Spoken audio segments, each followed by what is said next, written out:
Number श्लोक को देखो क्या कहता है। 7 नंबर, न दिशन्ति शुभम नृणाम सौम्याः केन्द्राधिपा यदि क्रूराश्चित अशुभम विहेते प्रबलाश्चोत्तरोत्तमम्। अर्थात न दिशन्ति शुभम नृणाम, जो सौम्य ग्रह है यानी कि जो शुभ ग्रह है। शुभ ग्रह कौन है? बुध, गुरु और शुक्र और पूर्ण चंद्र। चंद्र नहीं है, पूर्ण चंद्र, ये शुभ ग्रह है। हाँ, यदि सौम्या मतलब ये जो शुभ नृणाम केंद्र के अधिपति हो तो, पहले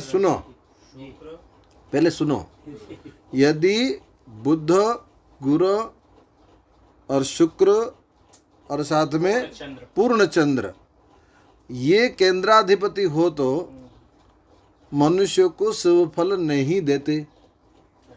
ठीक है, 7-10 में हो, हाँ, केंद्र के अधिपति हो यानी कि केंद्र का स्वामी होकर केंद्र में बैठा हो। आप तो पहले जी बता दीजिए, इसमें जो आपने पूर्ण चंद्र बताया, तो पूर्ण चंद्रमा अपने कितनी कलाओं से होना चाहिए, मतलब कितने पूर्ण चंद्रमा ये जो शुक्ल पक्ष की चंद्रमा है, ठीक न, क्षीण चंद्र तो वो अमावास्या की चंद्रमा है, जो अष्टमी से लेके पूर्णिमा तक यदि जन्म हुआ है। हाँ, और फिर अष्टमी तक, फिर अष्टमी से फिर पूर्णिमा तक, अमावस्या तक। पूर्ण चंद्र शुक्ल पक्ष में, हाँ, शुक्ल पक्ष में होता है। जैसे पूर्ण चंद्र क्या अष्टमी के बाद बढ़ने जाएगा?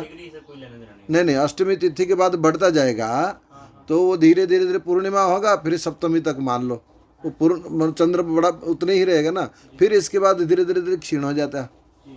तो ठीक है, उसको पूर्ण चंद्र। तो यदि पूर्ण चंद्र बुध, गुरु और शुक्र ये केंद्र का अधिपति हो तो ये शुभ फल नहीं देते। परंतु क्या और कहता है, क्रूराश्चित अशुभम विहेते प्रबलश्चोत्तरोत्तमम्, यानी कि क्रूर ग्रह कौन है? क्षीण चंद्र, शनि, पाप युक्त बुध, ठीक है ना, रवि, शनि और मंगल, ये जो ग्रह है यदि केंद्र का अधिपति हो तो अशुभ फल नहीं देते, सम हो जाते हैं, यानी कि शुभ ही देते। वो शुभ फल नहीं देते तो अशुभ हो जाते हैं, और ये अशुभ फल नहीं देते तो शुभ हो जाते हैं। ये सब केंद्र में बैठेंगे तो शुभ फल नहीं देंगे। हाँ, जो सौम्य ग्रह कहते हैं उसको शुभ ग्रह कहते हैं। न दिशन्ति शुभो नृणाम सौम्या केंद्राधिपि यदा। हाँ, और जिस सब अगर मतलब कि कहाँ केंद्र में बैठेंगे तो अच्छा फल देंगे। हाँ, मतलब अशुभ ग्रह यदि शुभ ग्रह में बैठेंगे तो अच्छे फल देंगे। अब सुनो, विस्तार से सुनो। अब पाराशरी संहिता में यदि शुभ ग्रह यानी कि गुरु, शुक्र और पूर्ण चंद्र केंद्र के मतलब 4, 7 और 10 एक नहीं होता। आपने एक बोला था, 1, 4, 7, 10 नहीं होता, एक त्रिकोण में चला जाता है। 4, 7, 10 के अधिपति हो तो प्राणियों को शुभ फल नहीं देते, या अथवा इन्हीं की दशा महादशा में शुभ जो फल जो है शुभ फल नहीं होगा। ठीक है ना, क्योंकि केंद्र अधिपति दोष का लग जाता है, केंद्राधिपति दोष लगता है। तथा पाप ग्रह यानी कि क्षीण चंद्र, पाप युक्त बुध एक ऐसा ग्रह है जिसके साथ बैठता है उसके स्वभाव को माना जाता है। पाप के साथ बैठा तो पाप है, शुभ के साथ बैठा तो शुभ है। तो बुध, पाप युक्त बुध, रवि, शनि, मंगल ये यदि केंद्र में बैठे, केंद्र कौन है फिर? 4, 7, 10 भाव में स्वामी बैठे या स्वामी हो, बैठे नहीं है, अधिपति मतलब स्वामी होना चाहिए। ठीक है ना, हाँ, वो ये ग्रह हो और वहाँ बैठे भी हो तो अपने अनुसार वो पाप फल नहीं देंगे, यानी कि शुभ फल देंगे ही है। अब सुनो, पहले त्रिकोण को जो 1, 5, 9 त्रिकोण, 1, 5, 9, ठीक है ना, और इसमें हमें हमेशा बार बार करे हैं कि लग्न को ग्रहण करना चाहिए। त्रिकोण में हम प्रश्न क्या उठ सकता है कि ऐसा क्यों कि केंद्र के अधिपति हो जाने से उस शुभ फल क्यों नहीं देते? इसका एक प्रश्न है, जी प्रश्न तो है। अब प्रश्न क्या कहता है, येषां गृहे सुखम राज्यम धनम चा अपि वरांगना, मतलब जिसको घर में सर्वदा सुख हो, ठीक है ना, और जिसके घर में सुंदरी स्त्री रहती हो और सारे सुख मिल रहा हो, तो वहाँ जो बैठा हुआ व्यक्ति जो सुख देने वाला, वो सुख देने वाला को वो भूल जाता है, अच्छा ठीक है ना। वो जो शुभ ग्रह अगर मान लो ये सब चीजें हो जाए तो वो सुख को तो भूल जाएगा, माता पिता को पुत्र भूल जाता है, ठीक है ना।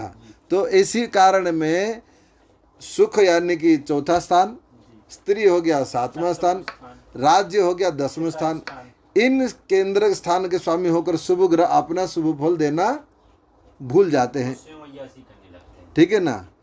और कहावत है ना, एक बस स्टैंड का आदमी अधिकतर बस छूट जाता है, जिसका घर बस स्टैंड में हो तो उसको कहीं जाना होगा, वो अधिकतर उसका बस छूट जाता है। बताएं क्यों? वो सोचेगा तो हार्न बजाने लगे तो हम जाके बैठ जाएंगे, और हार्न बजी नहीं, चली गई तो गया, ठीक है ना। जहाँ सुख के स्थान पर बैठने वाला व्यक्ति को सुख का अनुभव नहीं देता, होता है क्या किसी को सुख का अनुभव? जिसके बाद दुख आएगा तब तो सुख का अनुभव होगा। तो ये शुभ ग्रह है, ये शुभ देने वाले हैं, और शुभ स्थान में बैठ जाए तो वो अपने शुभ स्थान का शुभ फल देना भूल जाते हैं। इस कारण में वो शुभ फल नहीं देते। ये नहीं कहा गया कि अशुभ फल देते, शुभ फल नहीं देते, यानी कि वो ग्रह न्यूट्रल हो गया।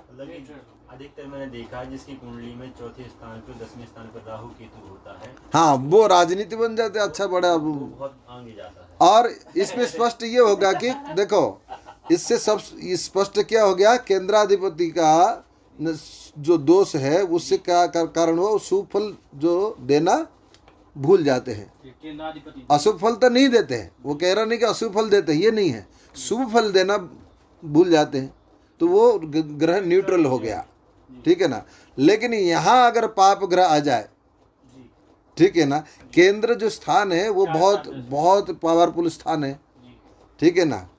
अगर वहाँ जैसे कि कोई व्यक्ति किसी को धन संचय करना हो, उसको ज़्यादा बहुत जाना, मान लीजिए धनी व्यक्ति को किसी धन के स्थान पर छोड़ दो, तो वो सोचेगा कि अरे यार मेरे घर में तो इससे ज़्यादा है, मैं क्या लूँ, ठीक है ना। और जो बिल्कुल दरिद्र है उसको धन के स्थान पर तो कुछ ना कुछ तो बटुरेगा, है ना भाई, कुछ तो ले लो। तो ऐसे ही इसमें उदाहरण दे रहा हूँ कि जो शुभ ग्रह है, जो शुभ स्थान में बैठने से वो अपने शुभत्व को भूल जाते हैं, और पाप ग्रह बैठने से उस ग्रह में सक्रिय हो जाता है, उस भाव में तो एक्टिव हो जाता है। वो क्या है, डीएक्टिव होता है, ये एक्टिव हो जाते हैं। वो न्यूट्रल होता है, ये एक्टिव हो जाते हैं। तो एक्टिव होने से इसका फल शुभ देने लग जाता है, क्योंकि जिस स्थान पर बैठे स्थान का प्रभाव रहता है।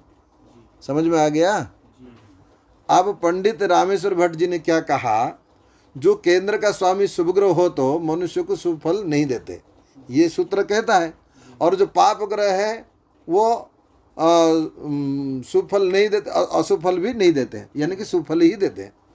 परंतु छठे और एकादश का स्वामी उत्तरोत्तर प्रबल हो, और पंचम नवम और त्रिकोण अगर प्रबल हो, एक बात ये कह रहे हैं कि जिस प्रकार त्रिषडाय का स्वामी उत्तर प्रबल होता अपना अच्छा फल देता है, फिर त्रिकोण का स्वामी अगर उत्तर प्रबल होता है, ठीक वही सूत्र ये कह रहे हैं कि चतुर्थ और सप्तम दशम का स्वामी अगर अपने आप को एक दूसरे का प्रबल हो तो उसी हिसाब से फल देते हैं, चाहे वो शुभ हो चाहे अशुभ हो। ये रामेश्वर भट्ट जी कहते हैं। वो मानते हैं कि शुभ फल तो नहीं देते हैं, लेकिन अगर प्रबल हो, ग्रह बलवान हो, तो निश्चित रूप से फल देता है। 4 से अच्छा 7 देगा, 7 से अच्छा 10 देगा। हाँ, ठीक है ना, उत्तर वृद्धि कर्म में। समझ में आ गया? केंद्र और त्रिकोण के स्वामी कहने का स्पष्ट ये हुआ है, जैसे केंद्र और त्रिकोण का स्वामी देखो, आपने देखा वृषभ लग्न कुंडली है, वृषभ लग्न कुंडली में एक ही ग्रह केंद्र का स्वामी होता है, एक ही ग्रह त्रिकोण का स्वामी हो जाता है, ठीक है ना। जैसे कि शनि, वृषभ लग्न कुंडली में शनि जो है केंद्र का स्वामी होता है और 10-11 का, हाँ। त्रिकोण का स्वामी हो जाता है, और तुला लग्न में भी ऐसे ही होता है, पंचम और चतुर्थ हो जाता है। तो ये केंद्र और त्रिकोण का स्वामी कोई पाप ग्रह भी हो जाए, वो आपने इससे पहले श्लोक पढ़ा था कि केंद्र में जो ग्रह आते हैं वो बलवान हो जाते हैं, शुभ ग्रह, अगर शुभ ग्रह भी हो जाए तो ऐसे, जैसे कि कर्क लग्न कुंडली में मंगल होता है केंद्र और त्रिकोण का स्वामी, तो यहाँ पाप ग्रह हो गया मंगल, लेकिन वो केंद्र में बैठने से ठीक है शुभ फल है, लेकिन वो त्रिकोण में पाप ग्रह विशेष फल नहीं देते। तो यहाँ केंद्र त्रिकोण का अधिपति कोई भी ग्रह हो जाए तो वो विशेष एक योग कारक बन जाता है, राजयोग फल देता है, और ज्यादा पावर हो जाता है।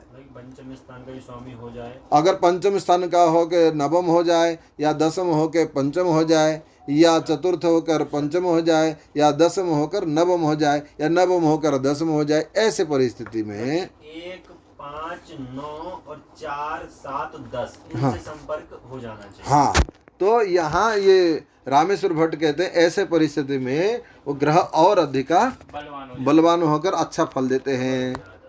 ठीक है, अब यहाँ विनायक शास्त्री जी भी कुछ कह रहे हैं। क्या कहते हैं? सभी ग्रह, ठीक है ना, त्रिकोणाधिपति होने से शुभ होते हैं, इसका पहला श्लोक।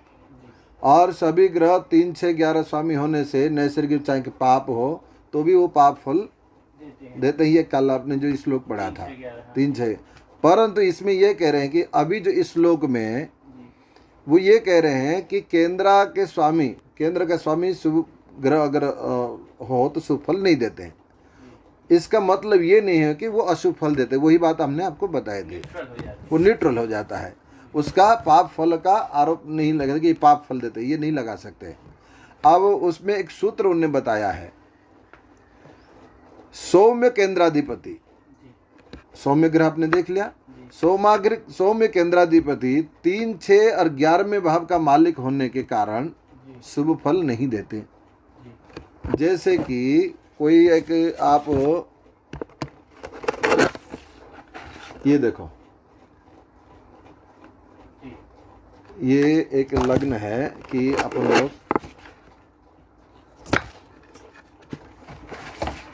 ये, ठीक है ना। अब देखो इसमें क्या हो गया कि कन्या लग्न है, इसमें कोई ग्रह का केंद्राधिपति बृहस्पति बना, एक बुध भी बना, लेकिन दूसरे राशि इनका केंद्र से अधिपति तो हुआ है, लेकिन दूसरे राशि जैसे बृहस्पति है कन्या लग्न में, चतुर्थेश हुआ केंद्र का स्वामी, और सप्तमेश भी हो गया केंद्र का स्वामी।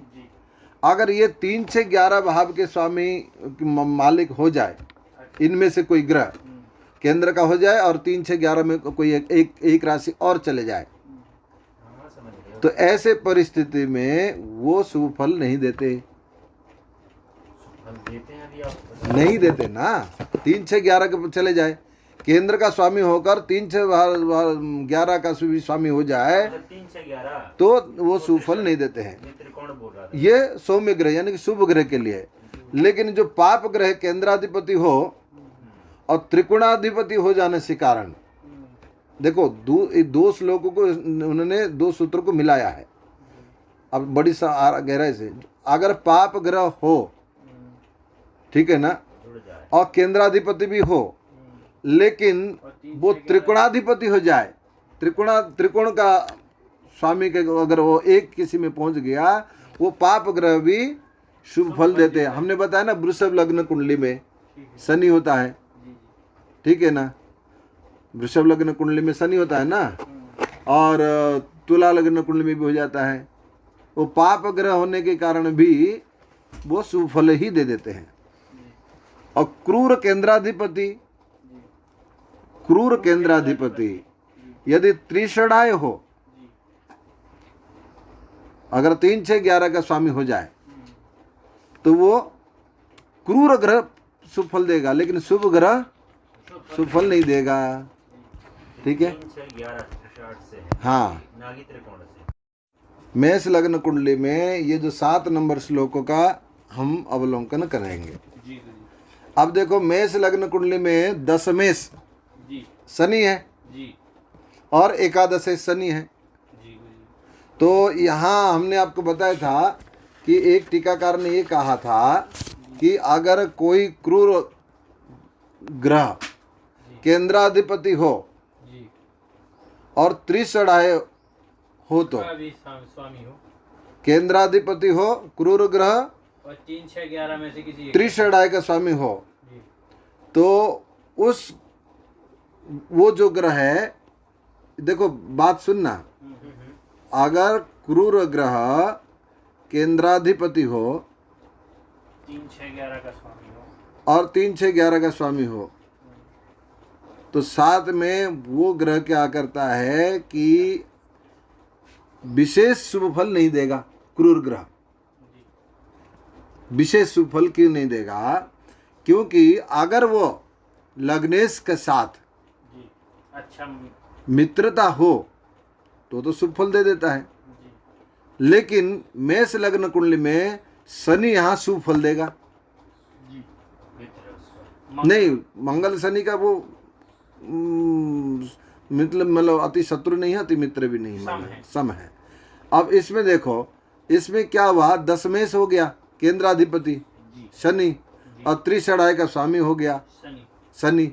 तो हमने आपको कहा ना, क्रूर ग्रह त्रिषडाय का स्वामी हो जाए और केंद्र का स्वामी हो जाए तो वो अशुभ फल नहीं देते। यहाँ शुभ ही नहीं कहा कि शुभ देगा, अशुभ फल नहीं देते, ठीक है ना। अब इस लग्न में और देख लो चंद्रमा जी। एक गुरुजी का प्रश्न, हाँ जैसे ये 10, 11 का स्वामी हो गया, हाँ। ये 10, और यदि ये इसमें 11वें भाव में आकर शनि बैठ गया तो शुभ फल देगा, वो अच्छा फल देगा, बिल्कुल अच्छा फल देगा। और यदि ये 10वें भाव में आके बैठ गया तो ये भी बहुत अच्छा फल देगा। शनि उसमें देखा जाएगा कि शनि कहाँ बैठा है। अब आप लोग ये नहीं, अधिपति का आप लोग को पढ़ रहे हैं, जी जी, ठीक है ना। जब ये कौन ग्रह किस भाव में बैठा है, क्या फल होगा, उसकी लग्न के अनुसार फिर प्रेडिक्शन आएंगे तो वो अलग रहेगा। जी अभी आपने नहीं बताया था कि नहीं, हम लग्न के अनुसार अभी ये सूत्र, इसी एक सूत्र को इस एक एक लग्न में देखेंगे। जी जी तो मेष लग्न कुंडली में चंद्रमा देखो चतुर्थेश है, जी ठीक है ना। जी चंद्रमा चतुर्थेश है, जी केंद्र आदि का अधिपति है, ठीक है ना। अगर ये पूर्ण चंद्र होगा जी तो शुभ फल नहीं देगा। जी अगर क्षीण चंद्र हो जाए जी तो शुभ फल दे देगा चंद्रमा। तो यहाँ पूर्ण चंद्र क्षीण चंद्र को विचार करना है। अब आ जाओ शुक्र, शुक्र भी केंद्राधिपति है, जी 7वां स्थान का हो गया ना। जी अब 7वां स्थान का स्वामी शुक्र हो गया, लेकिन उसका दूसरा स्थान है स्वामी द्वितीय भाव का है, जी ठीक है ना। इसका फल क्या हुआ, सम हुआ, शुभ फल नहीं देगा, ना शुभ होगा ना अशुभ होगा, न्यूट्रल हो जाएगा। हाँ ठीक है ना। इसका फल विचार फिर कैसे करेंगे, ये किस ग्रह के साथ संबंध किया लग्नेश से इसका कैसा है ना, किस ग्रह के साथ संबंध किया और किस ग्रह पर इसकी दृष्टि है या इस पर किस ग्रह की दृष्टि है, उसके अनुसार हम शुभाशुभ फल निर्णय करेंगे। जी, ये खुद में न्यूट्रल हो जाएगा। हाँ, लेकिन हमें अभी एक पर्टिकुलर भाव से चल रहे हैं, जी ठीक है ना। अभी ग्रहों का बिठा के हम चर्चा नहीं कर रहे हैं, जी ठीक है ना। अब देखो मेष लग्न कुंडली में बृहस्पति जी एक त्रिकोण का स्वामी भी है जी और 4, 8, 12 का स्वामी भी है। जी तो यहाँ बृहस्पति का क्या हो गया, 12वें भाव का स्वामी होने के कारण जी उसका जो एक राशि जो है भाग्य स्थान यानी कि त्रिकोण स्थान का हुआ, जी तो इसलिए यहाँ बृहस्पति का भी फल प्लस माइनस कैंसल। जी तो मेष लग्न के लिए बृहस्पति जब महादशा अंतरदशा आएंगे तो उसका जो मूल त्रिकोण राशि रहेगा, बृहस्पति का मूल त्रिकोण राशि यानी कि धनु राशि, जी जी तो उसका फल अच्छा रहेगा। जी तो मान लीजिए जो महादशा जितना चलते हैं उसकी जो मूल त्रिकोण राशि अगर त्रिकोण का स्वामी हो जी या जो राशि का स्वामी हो त्रिकोण का, तो उसका आधा फल उस व्यक्ति को मिलेगा। तो हम उसका फल कैसे निकालेंगे? जो ग्रह का मूल त्रिकोण राशि होगा वो उसका पहले दशा महादशा का पहला फल मिलता है। समझ रहे हो ना? मूल त्रिकोण राशि होने से उस ग्रह का पहला दशा का पहले भाग में मिलेगा। यानी कि मान लीजिए बृहस्पति का वर्ष कितना वर्ष है? 16 वर्ष को महादशा को आधा भाग कर दो, कितना हो गया? 8। तो मूल त्रिकोण का जो महादशा आएगा, पहला जो भोगना व्यक्ति वो त्रिकोण का स्वामी का भोगेगा मेष लग्न में। तो पहले जो 8 वर्ष है वो अच्छा रहेगा, और दूसरा 8 वर्ष जो है वो 12वें भाव के स्वामी हो गया, इसलिए वो विशेष अच्छा नहीं रहेगा। अच्छा, ऐसा होता है, ऐसा निर्णय किया जाता है। ये गुरुजी आज के नई बात ये